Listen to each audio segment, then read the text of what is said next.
एक छोटे से गांव के पास घने जंगल के बीच एक पुराना रहस्यमयी महल था। गांव के लोग कहते थे कि उस महल से रात में रोशनी निकलती है, लेकिन जो भी वहां गया वो कभी पहले जैसा वापस नहीं लौटा। गांव में 3 दोस्त रहते थे, रोहित, मीना और इकबाल, और वे तीनों बहुत बहादुर थे। एक दिन रोहित ने अपने दोस्तों से कहा, दोस्तों, सब डरते रहते हैं, लेकिन मैं सच जानना चाहता हूँ। रोहित, वहाँ जाना खतरनाक है, लेकिन अगर हम सच जान गए तो पूरे गांव को बचा सकते हैं। चलो चलते हैं। तीनों दोस्त जंगल की तरफ बढ़े, लेकिन जैसे जैसे वो आगे बढ़ते गए अजीब अजीब आवाजें सुनाई देने लगीं। ये कैसी आवाज है? ऐसा लग रहा है कोई हमें देख रहा है। जैसे ही वे थोड़े आगे बढ़ते हैं, अचानक उन्हें एक हिरण सामने दिखता है। उस हिरण को देखकर इकबाल बोलता है, देखो, ये हिरण जैसे हमें रास्ता दिखा रहा है। शायद हमें इसी के पीछे चलना चाहिए। और तीनों हिरण के पीछे चल पड़ते हैं। फिर उन्हें जंगल के किनारे एक बूढ़ी औरत मिलती है जो उन तीनों को चेतावनी देती है, बेटा, इस जंगल के उस पार मत जाना। वहाँ जो भी देखो उस पर भरोसा मत करना, नहीं तो पछताओगे।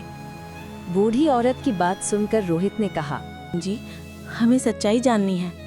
तीनों ने उसकी बात अनसुनी की और महल की ओर बढ़ गए। मीना ने महल को देखकर डरते हुए बोली, ये जगह तो सच में डरावनी है। लेकिन अब हम पीछे नहीं हटेंगे। जैसे ही वे महल में दाखिल हुए, दरवाजे अपने आप बंद हो गए। दीवारों पर बने चित्र हिलने लगे और हवा भारी हो गई। फिर एक चमकती हुई सी रोशनी उन्हें कमरे तक ले जाती है। जैसे ही वे कमरे के अंदर जाते हैं, वहाँ उन्हें राजा का राजसी सिंहासन और ढेर सारा खजाना दिखाई देता है। खजाना देखकर इकबाल बोलता है, ये देखो, कितना बड़ा खजाना, सोना, हीरे, जवाहरात।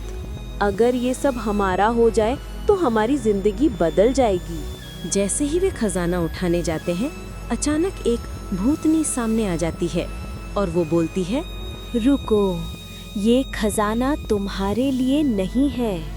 ये महल तुम्हारे पुरखों का है, लेकिन लालच करने वाले यहीं कैद हो जाते हैं। भूतनी को देखकर तीनों डर जाते हैं और पूछते हैं, तुम कौन हो?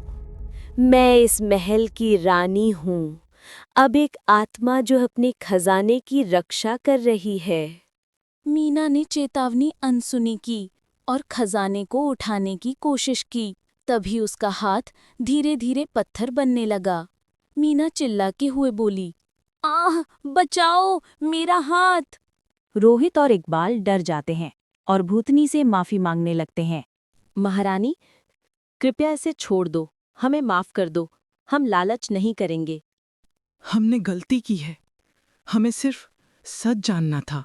मीना को अपनी गलती का एहसास हुआ और भूतनी ने तीनों को चेतावनी दी, जो ईमानदार होगा उसके लिए ये महल हमेशा खुला रहेगा, लेकिन जो लालच करेगा वो कभी आजाद नहीं हो पाएगा।